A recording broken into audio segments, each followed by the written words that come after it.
Thomas Sankara in 1987, he was still eliminated by Blaise Compaoré. You come to Central African Republic, there's David Dacko. David Dacko was to change the nation in another dimension, but a man called Bokasawa used to eliminate him.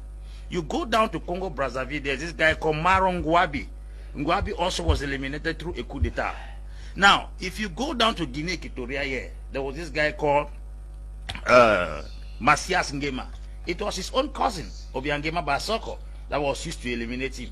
You go down to Ghana, Osagie from Kwame Nkrumah had a good intention for the nation. It was Kotoko, his own clear neighbor, that eliminated him. You go to Nigeria, the guys of Nnamdi Azikiwe, they were eliminated by Paul close to them. Now, if you put it in a nutshell, you go to Mozambique, Samora Moise Machel, it was his close partner that eliminated him. The West, and I repeat, will never and ever have access to Africa until they use Africans. That's why I say what is eating the bean seed is within the bean seed.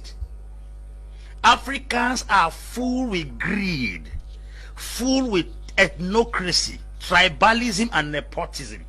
And if nothing is done, we will keep on killing our best every year.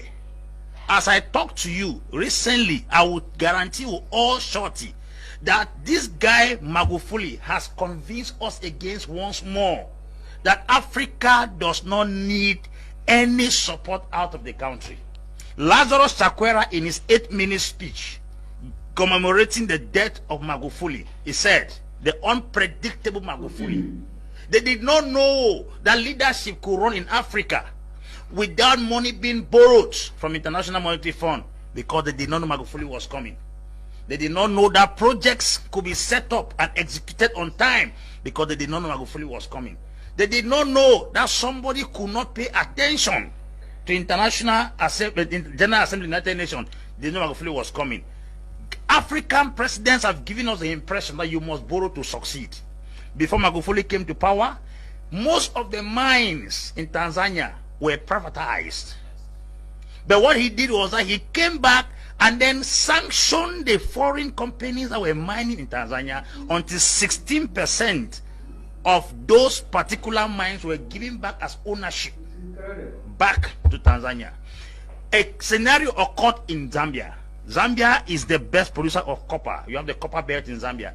Zambia sold that copper belt to an American firm up front without payment, that they will exploit the copper and pay them later. American firm came, took that particular copper belt, turned it within 2 years and paid the money up front, and is giving Zambia a 0.00 something% as royalty for their mine. Was that colonialism? It is talking about stupidity and poor management. Who brought gun to give that copper belt to America? Nobody brought gun.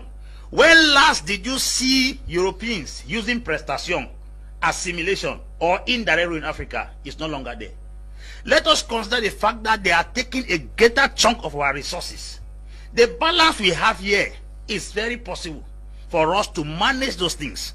How can a man come in 5 years' time without borrowing a dime from International Monetary Fund, a dime from World Bank? He was able to restore 6 aircrafts into the Tanzania airline. He was able to build bridges, build railway, restore back the Julius Nyerere hydroelectricity project that could give Tanzania 99% guarantee of electricity throughout the year without borrowing a dime. China proposed to borrow him 10 billion to reconstruct and expand the port in Dar es Salaam. He refused, yet the port was under extension. Where did he get the money? That's what we are talking about. A man that came and gave free education to all government schools in Tanzania. Mr. Leo, 20,000 ghost workers were discovered. That's where our money is going to. That's not colonialism. He also arrested 14,000 unqualified workers in the government. Those 34,000 persons who were earning salary they did not merit is what was melting down the economy. It was not a colonial master. I think if we go down to most African countries, there are people who are earning salaries that do not exist in the government. Where is colonialism in all these things I have outlined? A man who said that education is free for girls, but the moment you become pregnant, your family will start paying fees. A nice way of fighting moral decadence. Who are we going to blame? Where did he get the money? He came and saw the hospital. President now goes down to the hospital. Beds were scattered, rotting. Patients were sleeping on the floor.